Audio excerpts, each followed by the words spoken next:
Assalamualaikum warahmatullahi wabarakatuh. Waalaikumsalam warahmatullahi wabarakatuh. Bismillahi walhamdulillah. Wassalatu wassalamu ala sayyidina Rasulillah, sayyidina wa maulana Muhammad ibn Abdullah wa ala alihi wa sahbihi wa mawalah.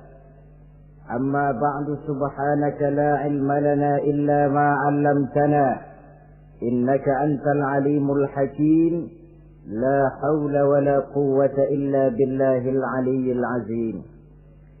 Saudara-saudara kaum muslimin rahimakumullah, ada 3 perintah Allah yang berangkai dalam Al-Quran yang menurut para ulama tidak diterima yang satu apabila yang lain tidak dikerjakan. Di antaranya ayat aqimus shalah wa atuz zakah. Yang kedua ati'ullaha wa ati'ur rasula. Dan yang ketiga ayat anishkurli waliwalidayka. Perintah ini merupakan perintah yang berangkai. Aqimus shalah wa atuz zakah. Dirikan salat dan bayar zakat. Artinya tidak diterima salatnya orang yang tidak membayar zakat, dan tidak diterima zakatnya orang yang tidak mendirikan salat. Perintah ini berangkai pada saat salat dikerjakan, zakat apabila sampai haul dan nisabnya harus dibayarkan. Begitu juga pada ayat ati'ullaha wa ati'ur rasul. Taatlah kamu kepada Allah dan taatlah kamu kepada Rasul. Tidak diterima taat kepada Allah kalau membelakangi Rasul, dan tidak diterima mentaati Rasul kalau tidak mentaati Allah. Keduanya berangkai dan tidak terpisahkan satu dengan lainnya. Taat kepada Allah artinya harus taat juga kepada Rasul. Mengamalkan Quran artinya juga harus dengan mengamalkan sunnah. Oleh karenanya sering diingatkan, usaha memisahkan umat Islam dari Islamnya selalu diawali dengan memisahkan umat Islam dari ulamanya. Dan ini bukan urusan baru. Sejak zaman dahulu, orang-orang yang anti kepada Islam selalu berusaha memisahkan umat Islam dengan Islamnya. Caranya pertama dipisahkan umat dari ulama. Kalau cara ini berhasil, mereka masuk kepada tingkat yang kedua, ditanamkan keraguan kepada sunnah. Kalau cara ini pun juga mereka berhasil, masuk kepada bagian ketiga yang terpenting, menanamkan keraguan kepada Al-Quranul Karim. Kalau umat sudah meragukan Al-Quranul Karim, maka tidak ada lagi yang bisa diharapkan. Oleh karena itu, ati'ullah dan ati'ur rasul tidak bisa dipisahkan satu sama lain. Apabila kita mengamalkan ajaran Quran, seiring dengan itu kita juga harus menegakkan sunnahnya. Adapun ayat yang ketiga yang merupakan perintah berangkai ini, anishkurli waliwalidayka, kata Allah. Hendaklah engkau bersyukur kepadaku dan bersyukur kepada ibu bapakmu. Bersyukur kepada Allah tapi tidak bersyukur kepada ibu bapak tidak diterima. Bersyukur kepada ibu bapak tapi tidak bersyukur kepada Allah juga ditolak. Oleh karenanya keduanya tidak bisa terpisahkan satu sama lain. Orang yang pandai bersyukur kepada Allah, dia harus pandai juga bersyukur kepada ibu dan bapaknya. Bersyukur kepada ibu bapak artinya berbakti kepada kedua orang tua kita. Kalau kita perhatikan, dan inilah pokok yang akan kita bicarakan pada pertemuan ini, soal berbakti kepada ibu dan bapak. Kalau kita perhatikan, kedudukan kedua orang tua dalam Al-Quran itu tinggi sekali. Kita baca misalnya dalam surah Al-Isra ayat 23. Di sana menjelaskan, وَقَضَى رَبُّكَ أَلَّا تَعْبُدُوا إِلَّا إِيَّهُ وَبِالْوَالِدَيْنِ إِحْسَانًا. Dan Allah Tuhanmu telah memutuskan, telah menetapkan, jangan kamu menyembah selain daripadanya dan berbaktilah kepada kedua orang tua. kita perhatikan tartibul kalimat atau tertib urutan kalimat dalam ayat ini. Pertama, jangan menyembah selain kepada Allah. Yang kedua, berbakti kepada kedua orang tua. Allah, setelah itu kedua orang tua. Begitu tinggi kedudukannya sampai dirangkaikan dengan kewajiban menyembah hanya kepada Allah. Sesudah itu apa? Wabil walidaini ihsana, berbakti, berbuat baik kepada ibu dan bapak. Lalu dalam surah An-Nisa ayat 36 kita temukan wa'budullaha wa la tusyriku bihi syai'a wa bil walidaini ihsana. Sembahlah Allah, jangan engkau sekutukan ia dengan sesuatu pun, dan berbuat baiklah kepada kedua orang tuamu. Lagi-lagi di sini perintah bertauhid, perintah menyembah hanya kepada Allah dirangkaikan dengan perintah berbakti kepada kedua orang tua. Dalam kehidupan sehari-hari, biasanya perintah penting lahir pertama. Perintah penting kedua lahir pada urutan kedua.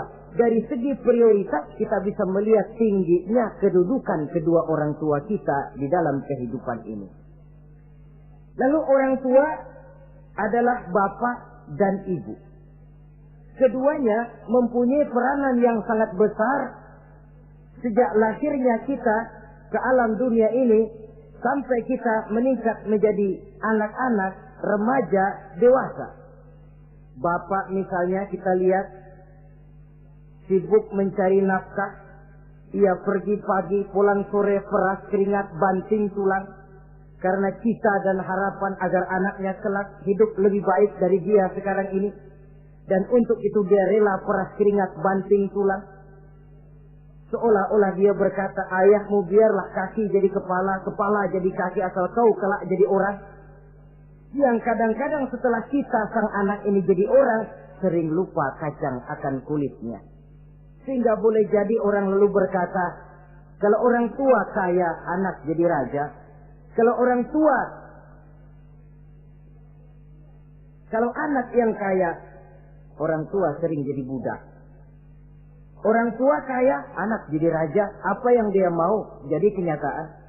Tapi kalau anak yang kaya, kadang-kadang orang tuanya yang jadi budaknya.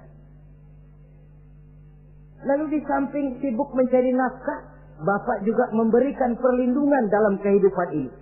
Menjadi simbol wibawa yang pada suatu saat kita akan merasakannya kalau dia sudah tidak ada.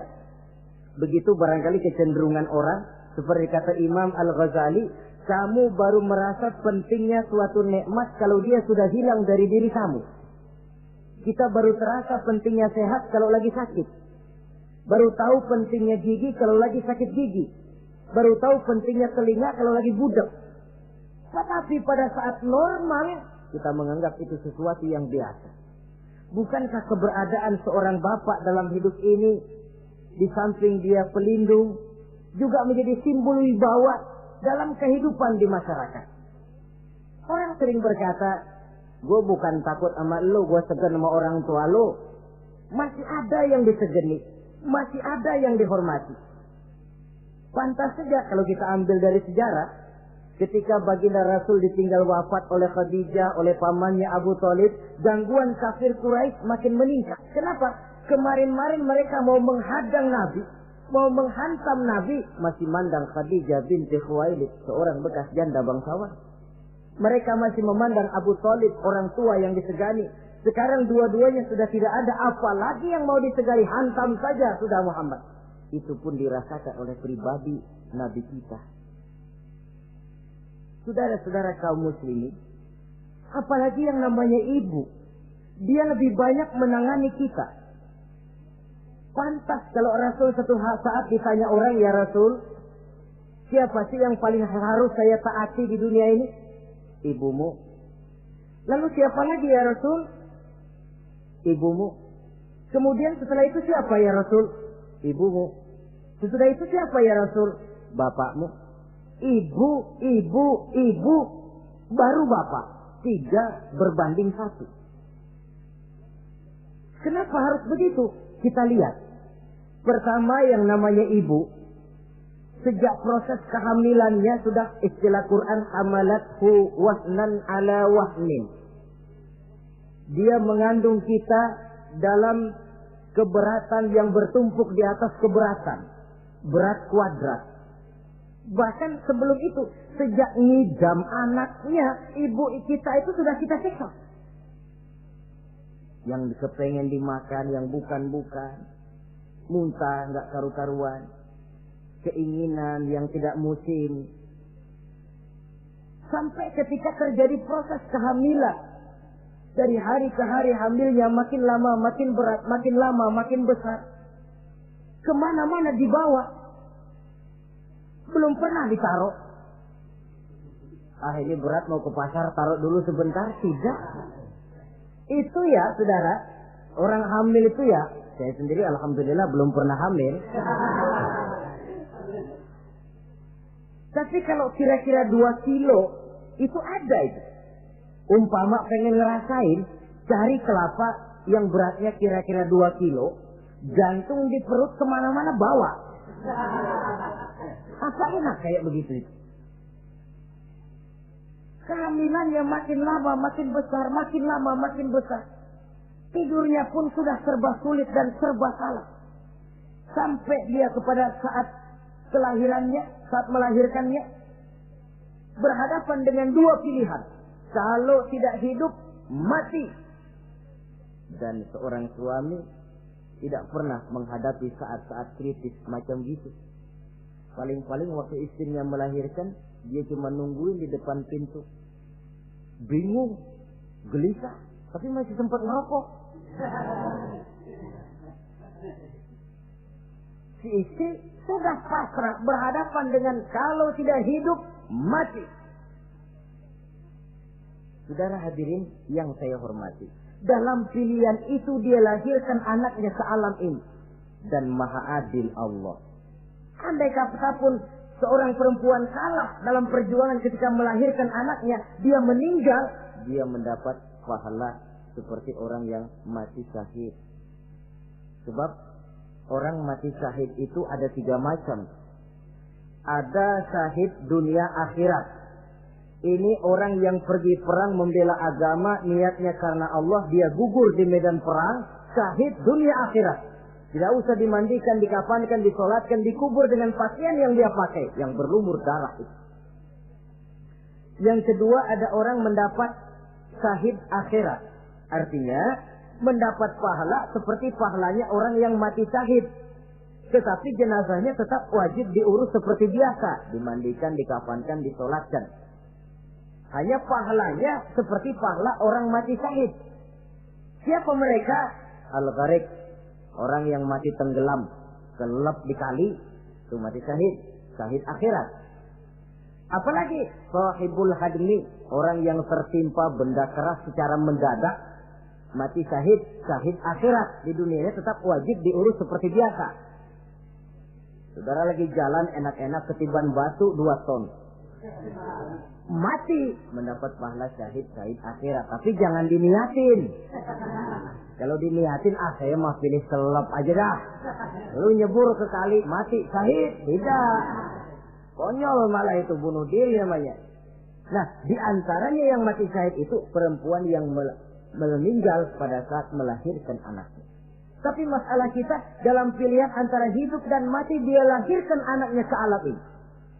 Lalu proses mengasuh dan membesarkan lebih banyak sang ibu ketimbang sang bapak. Tengah malam, bapaknya sudah asik tidur lelap. Si ibu masih saja berkutat dengan anak bayinya. Dibungkusnya pakaian, si anak pun pipis, digantinya itu. Setelah itu dijaganya juga dari gigitan nyamuk. Sehingga pepatah bilang kasih ibu sepanjang jalan, kasih anak sepanjang galah. Ini berarti bahwa bagaimanapun upaya hendak menebus jasa daripada ibu, memang sulit untuk tersebut. Oleh karenanya saudara-saudara, pantas saja kalau Nabi sampai 3 kali ibumu, ibumu, ibumu, setelah itu bapakmu. Nah, oleh karenanya apa sebenarnya kewajiban seorang anak kepada kedua orang tuanya? Dengan kata lain, bagaimana kita berusaha untuk berbakti kepada ibu bapak ini? Di dalam kitab Tanbihul Ghafilin ada dijelaskan, lil walidi 'alal waladi asharatu huquqin. Orang tua mempunyai 10 hak terhadap anaknya. Dengan kata lain, kewajiban anak kepada orang tuanya ada 10. Pertama, at-ta'am in ihtaja.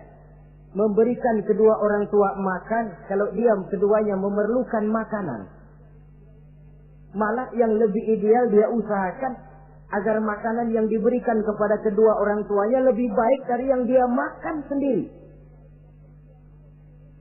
Kita kadang-kadang beli juga kue, buahan, tapi kita sortir dulu. Di rambutan yang kontes-kontes kasih babak sono. Saudara hadirin yang saya hormati, satu saat Nabi Musa pernah memohon kepada malaikat Jibril, "Ya Jibril, tolong tunjuki siapa kira-kira teman saya di surga nanti."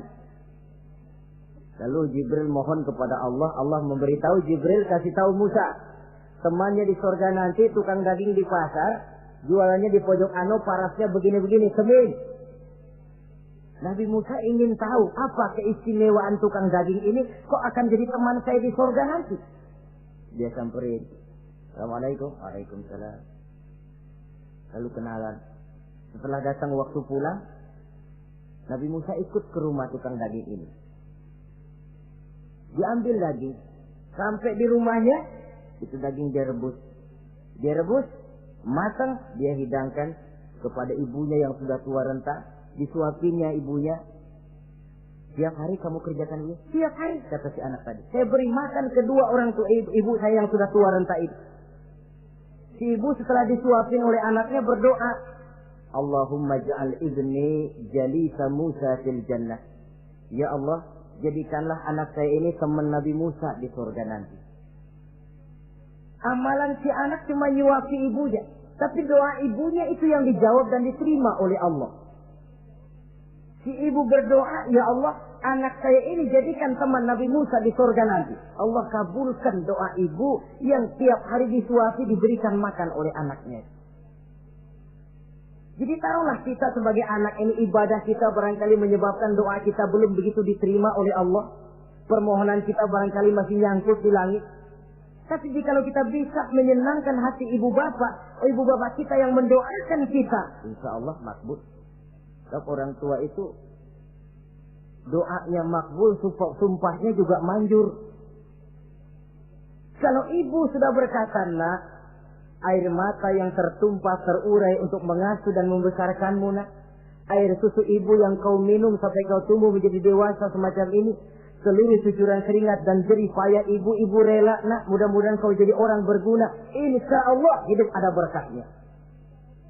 Tapi kalau hati orang tua sudah masghul, apalagi sampai keluar sumpahnya, banyak legenda-legenda, entah itu yang namanya si Malin Kundang, anak durhako, entah itu riwayat-riwayat lain yang menjelaskan bahwa tidak ada keberkahan yang bisa tegak tanpa doa dari ibu dan bapak.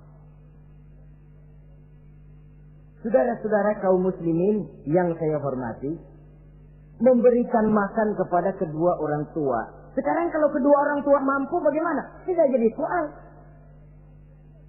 Tidak jadi soal orang tua mampu atau tidak kita memberikan, mengirimkan makanan. Apalagi kalau orang tua kita sudah lanjut usianya, ialah kalau umur 40-50 tahun masih bisa makan sendiri. Tapi pada saat saudara yang berbahagia dikaruniai orang tua berumur panjang, 70, 80, 90 tahun, sesuai dengan janji Allah, "Wa man nu'ammirhu nunakkishu fil khalqi." Siapa yang kami panjangkan umurnya, kami kurangi bentuk kejadiannya. Artinya berkurang nikmat Allah itu. Panjang umur, nikmat berkurang. Artinya mata sudah lamur, pikiran sudah rada pikun. Nunakkishu fil khalqi. Berkurang kejadian asalnya itu. Kesempurnaannya sudah tidak ada lagi. Mengurus orang tua macam begitu memang kalau nurutin pegelnya ya makan nasi. Kadang-kadang karena pikun pagi-pagi pengen kita beli es puket. Makan. Lagi zaman susah tukang bubur kepengen makan bubur. Tapi di situ ujian. Begitulah dahulu orang tua kita melayani kita dikala kita belum masih merah, belum bisa berbuat apa-apa, belum punya pilihan. Tapi mereka sabar, mereka ikhlas. Tidak sabarkah kita? Tidak ikhlaskah kita di hari tua mereka? Kita mengasuh dan melayani mereka. Kadang-kadang karena rewel, anak kelepasan omong. Udah tua, rewel aja. Hancur hatinya. Dalam keadaan tidak berdaya, mendapat kata yang tidak enak lagi dari anak-anaknya. Saudara hadirin yang saya hormati, jadi soal orang tua mampu atau tidak memberi makan, itu bukan soal, tapi kewajiban anak memberikan makan kepada kedua orang tuanya. Ini kewajiban yang pertama. Kewajiban yang kedua, al-khidmatu in ihtaja. Al-khidmah artinya berbakti kepada ibu dan bapak. Satu hari ketika kumpul dengan para sahabat, Nabi pernah berpesan kepada Sayyidina Umar bin Khattab radhiyallahu anhu. Umar, saya ya Rasul. Nanti kalau kamu sempat datang ke kota Madinah, Umar, cari anak muda yang bernama Uwais Al-Qarni dan kau minta didoakan olehnya. Sayyidina Umar heran. Ini yang menyuruh Rasul. Padahal Rasul doanya mustajab. Dan lagian masih banyak orang-orang tua. Kenapa kalau datang ke Madinah suruh cari anak muda namanya Uwais Qarni dan minta didoakan olehnya? Apa keistimewaan Uwais Al-Qarni ini? Jadi ini pun juga alasan kata Nabi, aksiru minan nas bidu'ail khair fa innaka la tadri min ayyi fahin yuqbal. Banyak-banyaklah kamu minta doa kebaikan dari orang lain sebab kamu tidak tahu dari mulut yang mana doa diterima Allah. Menurut kita barangkali orangnya kere, nggak ada potongan, tapi kalau doanya diterima Allah, siapa yang sanggup menghalangi? Ada orang bilang, enakan doa sendiri langsung mantap, tidak jelek. Tapi minta didoakan orang lain pun tidak salah. Saudara-saudara yang saya hormati, kadang-kadang tukang minta-minta pengemis datang ke rumah. Kita kasih 100 rupiah, lalu keluar doanya kan, mudah-mudahan rezekinya bapak lancar dan segala macam. Ada orang yang nggak sabar, dia bilang, Allah kenapa saya kamu doain dirimu sendiri aja dah, supaya besok jangan jadi pengemis lagi. Secara logika mungkin, secara logika. Tapi agama bukan cuma logika. Siapa tahu dan siapa yang bisa menghalangi kalau doa dari mulut tukang pengemis itu yang diterima Allah? Tidak seorang pun yang tahu. Nah, Sayyidina Umar heran, apa sih keistimewaan Uwais Al-Qarni ini? Ketika beliau ke Madinah diselidiki, apa keistimewaan si Uwais ini? Masih muda, tapi saya oleh Nabi disuruh temuin dan minta didoakan olehnya. Nah, jadi dalam pandangan Allah itu ya nggak ngurus tuanya. Yang afdal itu yang tua dan banyak ibadahnya, dekat dengan Allah. Tapi kalau tuanya cuma kejemur, ya yang mending-mending yang muda dan banyak ibadahnya. Uwais Al-Qarni ini contoh. Apa ibadah Uwais Al-Qarni?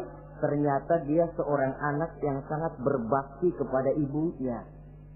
Ayahnya sudah meninggal. Dia pernah menggendong ibunya dari Madinah ke Mekah cuma untuk bikin haji dan untuk bertemu dengan Rasul. Sayang, tidak sempat bertemu dengan Rasul. Menggendong ibu dari Madinah ke Mekah itu kira-kira 465 kilo ya. Jakarta Semarang. Digendong ibunya. Kita kadang-kadang ibu kita ini sudah sakit payah. Mau ke dokter saja. Masih manggil orang, tolongin gotongin mak gua no. Masih minta tolongin. Berat kita. Uwais Al-Qarni menggendong ibunya cuma untuk menunaikan ibadah haji dan bertemu dengan Rasul. Rupanya karomahnya itu muncul karena dia merupakan anak yang sangat bakti kepada ibunya. Jadi Allah memberikan karomah itu ya, ada yang karena orang rajin tahajud, ada yang karena tangannya pemurah, dermawan, ada yang karena sangat berbakti kepada kedua orang tuanya, ada yang karena rajin baca Quran, ada yang karena rajin melaksanakan puasa sunnah. Timbul karomahnya keistimewaan yang diberikan Allah kepadanya. Jadi bakti kepada ibu dan bapak mendatangkan karomah, keistimewaan yang diberikan Allah kepada kita. Kayak Uwais Al-Qarni ini, kalau dilihat dari segi ibadah, dia masih muda, tentu lebih banyak ibadahnya macam Umar bin Khattab. Tapi karena baktinya kepada ibunya, sampai Nabi pesan Sayyidina Umar, kalau kau sempat ke Madinah, cari anak muda bernama Uwais Al-Qarni, minta didoakan olehnya. Artinya doanya dikabul oleh Allah Subhanahu wa Ta'ala. Saudara-saudara kaum muslimin yang berbahagia, kewajiban yang ketiga, al-ijabatu in da'a, menjawab, memenuhi panggilan orang tua apabila keduanya memanggilmu. Menjawab panggilan kedua orang tua. Dan cara menjawab ini pun Al-Quran memberikan tuntunan etiknya. Wala taqul lahuma uffin. Jangan kepada kedua orang tuamu ngomong uff. Uff, hus, oi. Itu dianggap kurang etis.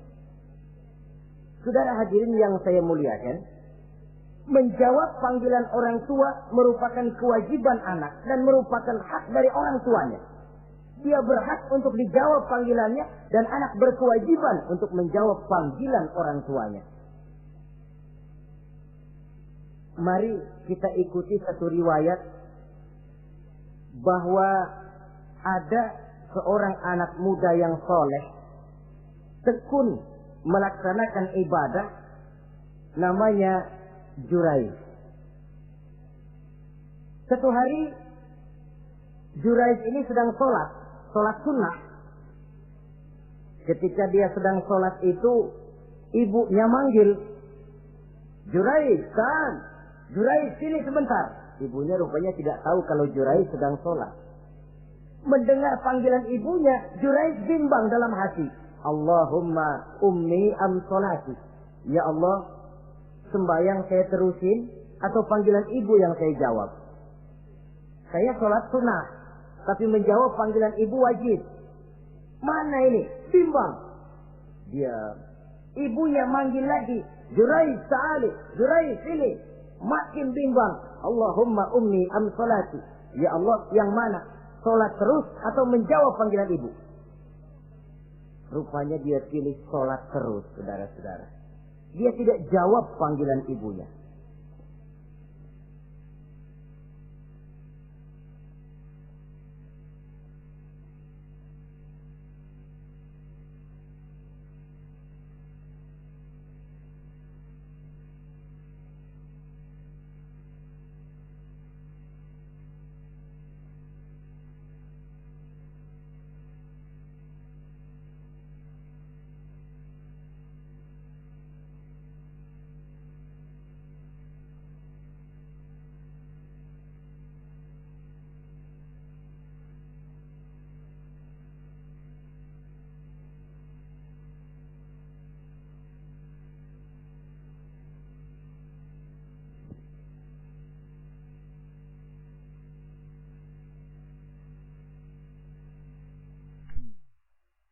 Karena panggilannya tidak dijawab ini, mangkel rupanya hati sang ibu.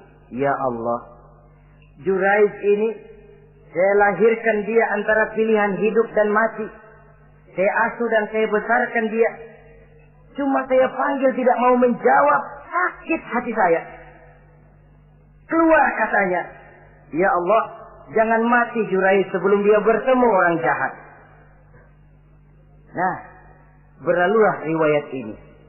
Hari berganti hari, bertukar minggu pergi, datanglah bulan. Kesolehan anak muda yang bernama Jurayj ini terkenal ke seluruh kampung.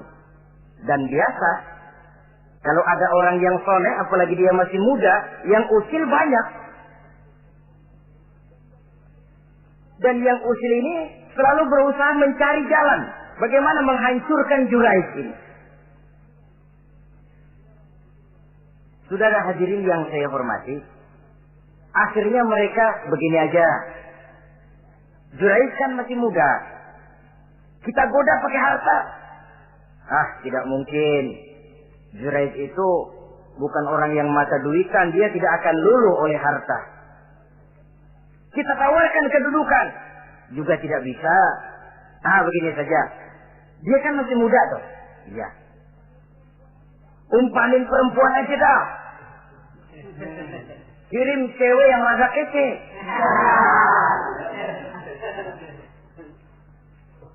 Dicarilah perempuan untuk menggoda Jurayj ini. Sampai satu malam Jurayj sedang ibadah di mihrab dalam masjid, masuk perempuan ini dengan langkah gemulai, dengan suara merdu mendayu-dayu, mencoba merayu, membujuk, memperdaya, mempesona Jurayj. Tapi enggak kena. Sejak dari berpakaian lengkap si perempuan ini, sampai bahasa Arabnya uryanun thalik, tanpa sehelai benang pun lagi lekat di badannya. Menggoda Jurayj, memegang Jurayj, muter-muter di depan Jurayj, tanpa selembar benang pun lekat di badannya. Jurayj mantap. Si perempuan karena sudah kadang merasa dibayar lalu nggak berhasil kan malu.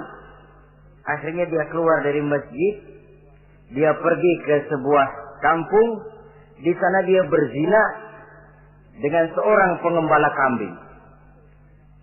Dan hamil. Ketika hamilnya besar, si perempuan ini kemana-mana pidato. Saudara-saudara, kenal nggak Jurayj? Kenal. Yang katanya rajin benar ibadah tuh, yang mainannya di masjid melulu, yang mainannya tasbih melulu. Nih, perut saya nih. Dia urusannya tuh. Jurayj, apa betul? Oh. Akhirnya Jurayj dicari orang, macam-macam, yang caci maki, bahkan ada yang nyambikin pakai batu sampai berdarah kakinya, berdarah tangannya. Caci maki orang sudah nggak karu-karuan. Masjid lo ya, topeng doang lo. Saudara hadirin yang saya hormati, kita lihat di sini, Jurayj sedang sholat sunnah, dipanggil oleh ibunya, tidak menjawab. Cuma itu ilatnya. Dan ibunya pun tidak tahu kalau Jurayj sedang sholat. Keluar omongan yang tidak enak, dan omongan itu manjur. Kata Jurayj, saudara-saudara begini, apakah di antara saudara-saudara ada yang lihat saya melakukan zina dengan perempuan ini? Tidak ada. Lalu atas dasar apa saudara menuduh saya? Ya pengakuan si perempuan tadi. Nggak bisa dong kalau nggak ada saksi. Sekarang begini saja. Bagaimanapun saya ngotot, saudara nggak percaya, kita tunggu saja sampai si bayi ini lahir. Kita tanya dia nanti siapa bapaknya. Baiklah kalau begitu. Ditunggulah saat kelahiran sang bayi. Begitu bayi itu lahir ke alam ini, bron merah, masih orok. Setelah dibersihkan, ditekan perutnya oleh Jurayj, ya gulam, kul man abuk. Bayi, tolong kasih tahu siapa bapakmu. Dengan izin Allah itu orok, bayi yang masih merah ngomong, bapak saya tukang ngangon kambing di kampung Ano. Kata Jurayj tuh kan, gua tuh juga bukan gua ya. Gak percaya sih ente, main sabot aja. Begini akhirnya nih, ternyata sedang sholat sunnah dipanggil, tidak menjawab, ibunya mangkel, keluar omongan tidak enak, itu masih manjur. Apalagi kalau nggak lagi ngapa-ngapain, dipanggil nggak jawab, atau menjawab dengan panggilan yang nyakitin hati, tentu saja lebih manjur lagi ucapan orang tua kita itu. Saudara-saudara yang saya hormati, jadi kewajiban ini al-ijabatu inda'a, menjawab apabila dipanggil. Teorinya mudah ini, prakteknya yang sulit. Pada suatu saat kita sedang menghadapi urusan yang sangat penting, orang tua manggil. Pada suatu saat kita sedang menghadapi tamu untuk sesuatu yang vital, orang tua manggil. Pada saat semacam itu, seperti ada hadis, tuan rumah wajib menghormati tamu. Itu sih mudah dalam situasi normal. Tapi coba malam kita sudah nggak tidur, begitu mau tidur baru mau ngelayat, assalamualaikum tamu. kondisi begini untuk mengamalkan hadis tadi bisa apa tidak menghormati tamu dalam kondisi yang memang kita ini sudah mestinya istirahat. Mestinya kan hati kita. Kamu nggak tahu diri banget, gue mau tidur. Datang. Kalau kondisinya normal, menghormati tamu bukan sesuatu yang sulit. Begitu juga menjawab panggilan orang tua ini. Kalau kondisinya normal, mudah.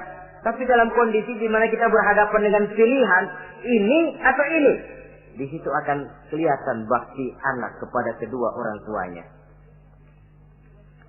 Yang keempat, kewajiban anak al-ita'atu in amara ghairi maksiyatin. Taat kepada ibu bapak sepanjang perintahnya tidak untuk maksiat kepada Allah. Kalau sudah perintahnya untuk maksiat, gugur kewajiban untuk taat. Umpamanya ada orang tua ngajak anaknya, "Nak, Om, warung pojok yuk." "Ngapain, Mbak?" "Kita teler." Umpama anak tidak wajib taat. Atau ada orang tua musyawarah sama anaknya, "Nah, gimana kalau kita pindah agama saja?" Tidak wajib taat. Sepanjang perintah itu tidak untuk melakukan maksiat kepada Allah, anak wajib taat. Dan jangan lupa, kewajiban taat kepada kedua orang tua di bawah kewajiban taat kepada Allah dan Rasulnya. Allah dan Rasulnya, setelah itu ibu bapak. Apabila perintah tidak untuk melakukan maksiat, maka anak wajib untuk melakukan taat kepada kedua orang tuanya. Ini kewajiban yang keempat. Apatah lagi kalau cuma sekedar diperintah ngaji, diperintah sekolah, diperintah melakukan membantu pekerjaan yang ada di rumah. Itu sudah perintah yang di samping bermanfaat buat keluarga, juga menyangkut hari depan kita sendiri sebagai anak. Kadang-kadang memang kita mengukur dari sudut kepentingan kita tanpa melihat jauh ke depan. Misalnya, ada anak pulang sekolah, langsung ambil layangan sama benang berangkat ke lapangan. Orang tua, karena melihat jauh ke depan, anak ini lelahnya belum hilang. Dipanggil, "Nak, pulang nak, jangan main layangan. Sini dulu kau istirahat, makan, sholat, tidur siang nak. Nanti bangun tidur barulah main." Si anak mungkin hatinya ngedumil, "Bapak, orang main layangan aja dilarang." Ini kesan yang timbul. Orang main layangan saja kok dilarang.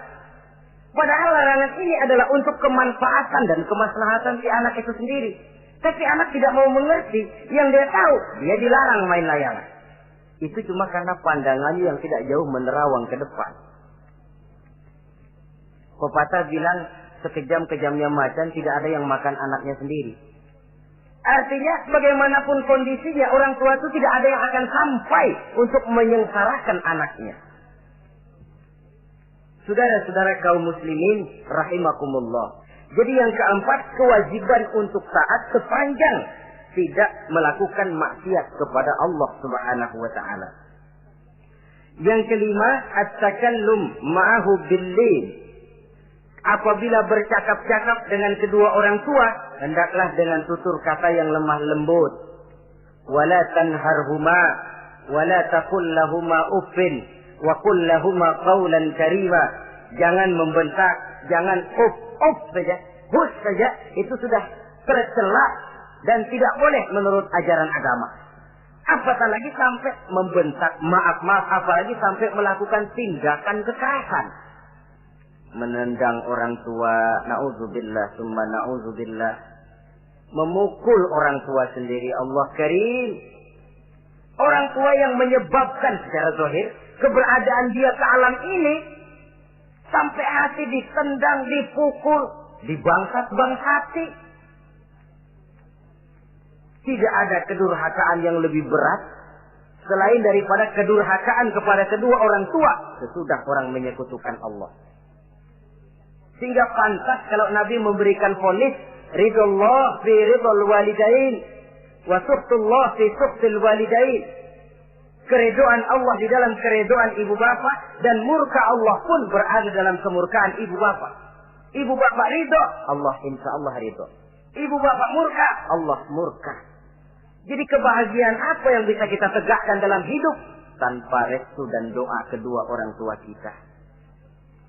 Si anak mungkin karena pendidikannya lebih tinggi, pengalamannya lebih luas, pergi ke mancanegara, bisa segala macam bahasa, dididik secara canggih. Tapi apakah itu lalu berarti dia harus memalingkan diri dari kedua orang tuanya? Sama sekali tidak. Disinilah unsur yang namanya keberkahan. Maka sering dijelaskan orang tua adalah keramat hidup. Kita sering ziarah. Ya kadang-kadang kalau yang diziarahi kiai ya lumayan. Kadang-kadang yang diziarahi dukun yang sembahyang aja enggak. Cari mbah ano, cari ambah ano, cari keramat ano, cari keramat ini, cari keramat itu. Dan jangan lupa di beberapa daerah yang namanya kiai itu ya, yang disebut kiai, bukan cuma orang yang ngerti agama. Ya kalau saudara ke keraton Jogja mana, segala gerobak namanya kiai. Iya toh, kereta kencana itu. Degung namanya kiai. Lalu jangan lupa itu. Misi Zending pertama namanya juga Kiai Sadrak itu. Kiai, tapi misi Zending. Kalau di sana itu kiai itu panggilan untuk yang dipertua. Kita ziarah cari keramat Mbah Buyut, Mbah Sapu Jagat, Mbah Brojo, macam-macam mbak. Tapi kita lupa di rumah kita ada keramat hidup. Siapa itu? Ibu bapak kita. Sebelum jauh-jauhlah berziarah ke tempat-tempat yang lain, di rumahku ada keramat yang hidup. Ibu dan bapak kita sendiri. Keramat hidup. Dengan doanya, hidup jadi berkah. Tapi kalau kita sakiti hatinya, hidup ini lalu jadi sempit, jalan bagai tertutup. Maka berbahagialah seorang anak apabila dia sudah sanggup melakukan satu bakti yang bisa menyenangkan hati kedua orang tuanya. Bercakap-cakap, berbicara dengan lemah lembut. Kadang-kadang di sebagian daerah ya sudah jadi kebiasaan. Manggil orang tuanya pakai elu aja. Bapaknya dianggap CS. Salaman juga main kedet aja. Halo be. Di samtu bapaknya nggak boleh meleng, main buat aja.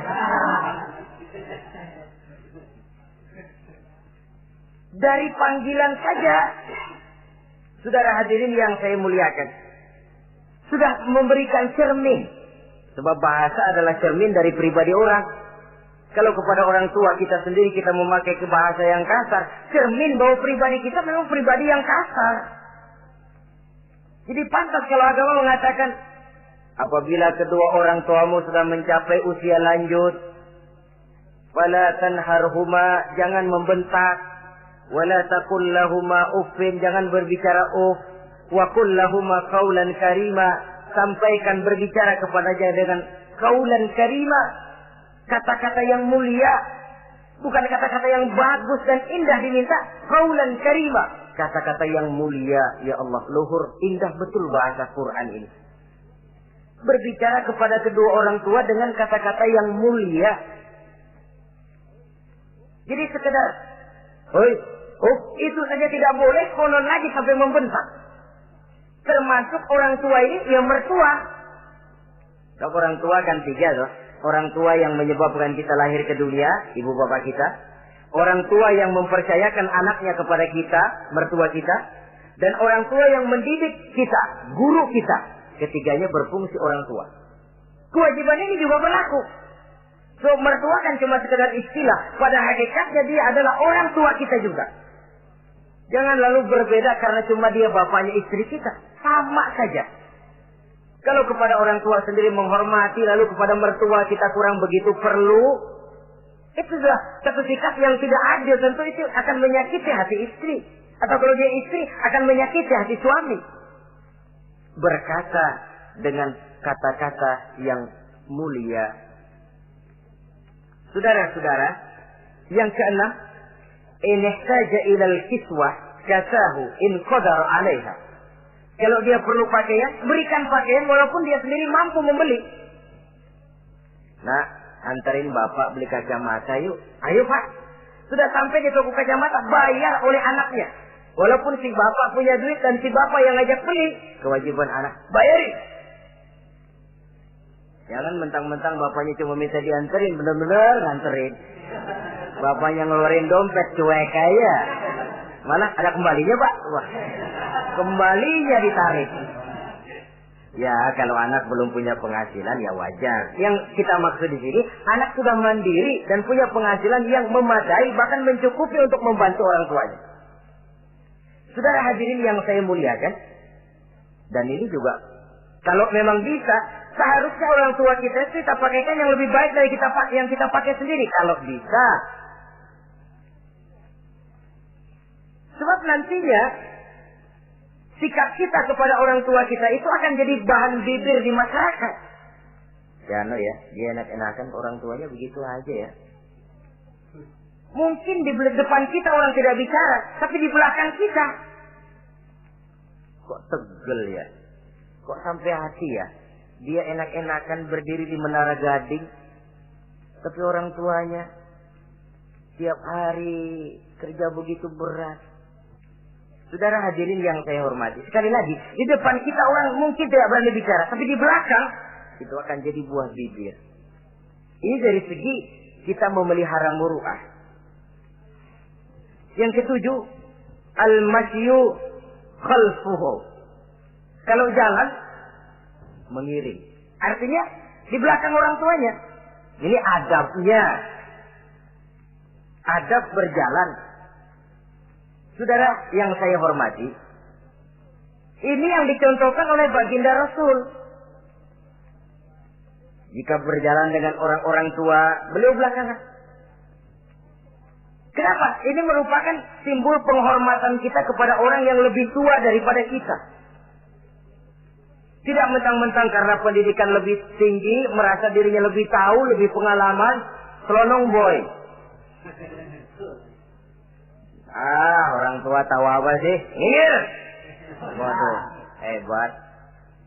Saudara hadirin yang saya hormati, al-masyu khalfuhu. Berjalan di belakangnya. Begitu juga untuk mengemukakan pendapat. Kalau suatu saat orang tua mengajak musyawarah, dengarkan dulu omongannya, tangkap seluruhnya. Kalau kita merasa bahwa itu salah, jangan lalu dipotong. Salah, Pak. Jangan begitu. Bapak kolot sih. Salah. Jangan. Sebab itu akan menyakiti hatinya.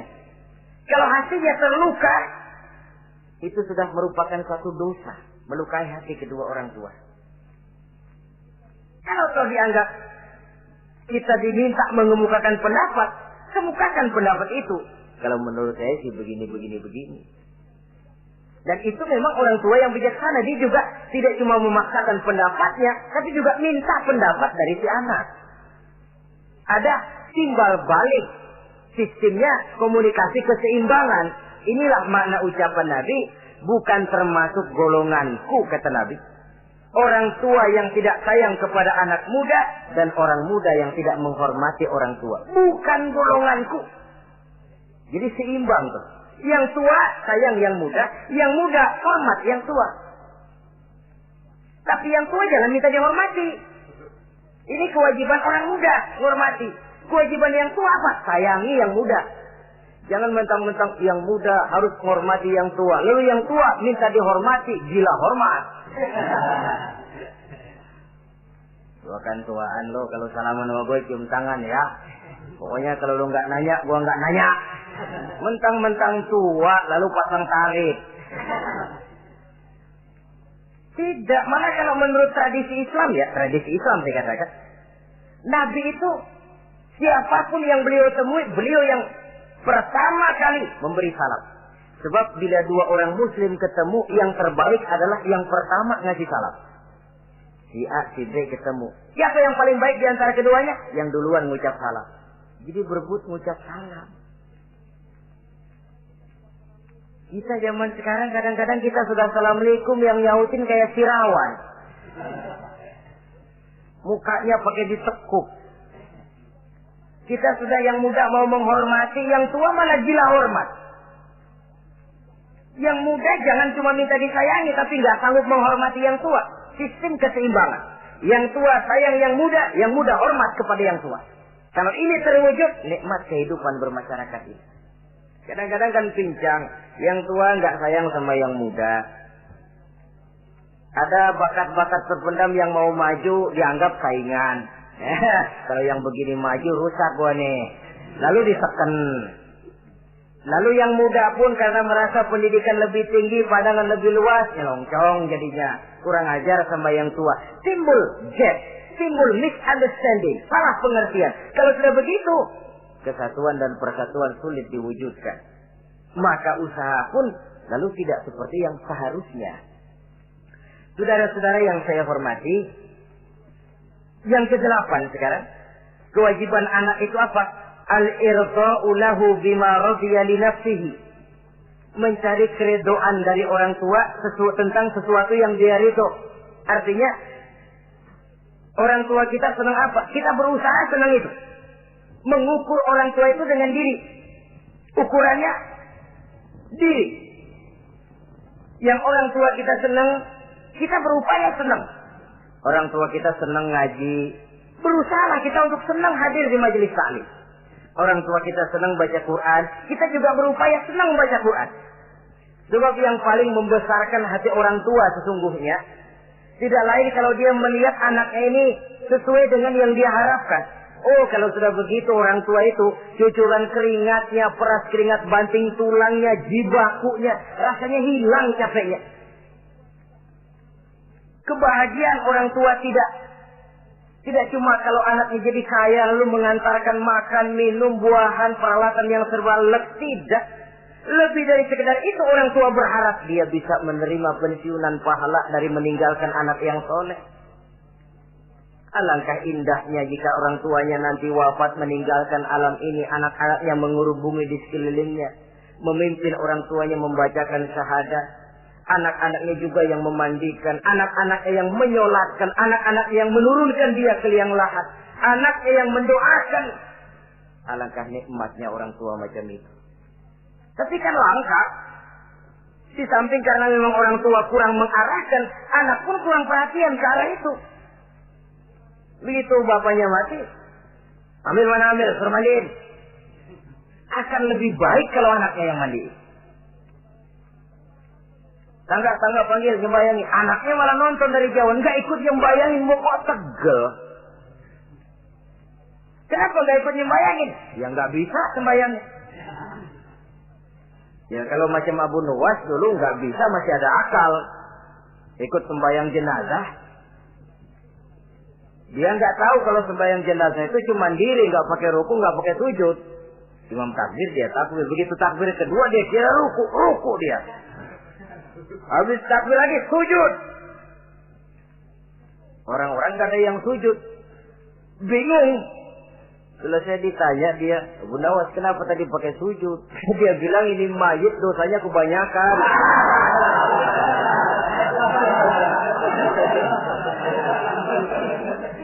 Jadi kalau nggak pakai sujud dosanya nggak diterima katanya. Dosanya nggak diampuni kalau nggak pakai sujud. Makanya saya pakai sujud. Itu sih akal-akalan. Jawaban orang kepepet namanya. Saudara hadirin yang saya hormati, baiklah ya. Yang ke-9, al-ikrahu lahu bima yakrahu li nafsihi. Membenci apa yang dibenci oleh orang tuanya. Orang tua kita nggak senang judi, jangan dekati judi. Orang tua kita nggak suka minuman keras, jangan cekek botol. Orang tua kita nggak senang kalau kita pulang sampai pagi misalnya, jangan pulang pagi. Orang tua kita nggak senang kita hanyut dalam arus pergaulan bebas, batasi pergaulan untuk menjaga hatinya. Salah kita senang, tapi di depan orang tua kan harus berusaha menjaga hati kedua orang tua kita. Ini tidak berarti bahwa di depan orang tua baik lalu di belakang orang tua merdeka. Kalau di depan orang tua mah kalem, begitu orang tua hilang merdeka. Lalu berbuat semau-maunya, tentu tidak. Lalu yang ke-10, ad-du'a lahu bil maghfirah kullama da'a li nafsihi. Mendoakan kedua orang tuanya tiap kali dia mendoakan dirinya. Ya, kewajiban anak tidak lupa tiap kali berdoa untuk dirinya, orang tuanya disertakan. Rabbighfirli wali walidayya, ampuni saya dan ampuni dosa ibu bapak saya. Pak, itu kalau orang tua masih hidup, ya. Sekarang kalau orang tua sudah meninggal, bagaimana berbaktinya? Gampang. Pertama, antasila akrabaihima, bersilaturahmi dengan kerabat yang ditinggalkan oleh orang tuanya. Jadi jangan setelah orang tua mati lalu kehabisan obor. Orang tuanya kita senang, anaknya kita benci. Sama aja ngebenciin orang tuanya. Kan sering kejadian begitu. Zaman orang tuanya masih hidup, kawan medok, kawan lengket, orang tuanya udah mati, turunannya malah dimusuhin. Itu juga nyakitin orang yang sudah meninggal. Bersilaturahmi dengan kerabat yang ditinggalkan. Yang kedua, kalau orang tua sudah meninggal, cara berbuat baiknya bagaimana? Antastaghfirulahuma wa tad'uwalahuma. Mohon ampun dan mendoakan keduanya. Itulah jadi orang soleh nikmatnya. Sudah mati pun kita masih kebagian doa. Orang soleh kemana-mana didoakan orang. Dia lagi tidur, ada yang sembahyang. Dalam tahiyat dia baca, Assalamu alaina wa ala ibadillahi sholihin. Ya Allah, berikan keselamatan kepada kami dan kepada hamba-hambamu yang soleh. Ini orang yang soleh, semua orang soleh kebagian doa itu. Walaupun dia lagi tidur, tidurnya didoakan orang. Dia sudah mati, kuburnya diziarahi orang, dibacakan doa. Lain kalau bajingan, liwat di kuburannya orang, serem. Bajingan kemarin mati dipendam di sana. Lu jangan lewat sana, lu kesurupan. Liwat orang, ngeri. Bagaimana lagi mau mendoakan? Yang ketiga, orang tua yang sudah meninggal itu cara berbaktinya, wa anta tasaddaqu lahuma. Kalau ada rezeki, bersedekah atas nama keduanya. Pak, 100.000 untuk pembangunan masjid, saya lihat pahalanya untuk almarhum kedua orang tua saya. Insya Allah sampai. Oh, kalau tidak sampai, Rasul tidak akan mengajarkan badal haji. Untuk apa? Diajarkan badal haji artinya amalan orang yang masih hidup ada kaitannya dengan orang yang sudah meninggal. Bersedekah atas nama kedua orang tua. Saudara hadirin yang saya muliakan, mudah-mudahan Allah menjadikan kita anak yang bisa berbakti kepada kedua orang tua kita. Amin. Ini sajalah pertemuan kita yang singkat ini. Terima kasih atas segala perhatian dan mohon maaf atas segala kekurangan. Usikum wa nafsi bi taqwallah. Wassalamualaikum warahmatullahi wabarakatuh. Waalaikumsalam warahmatullahi wabarakatuh.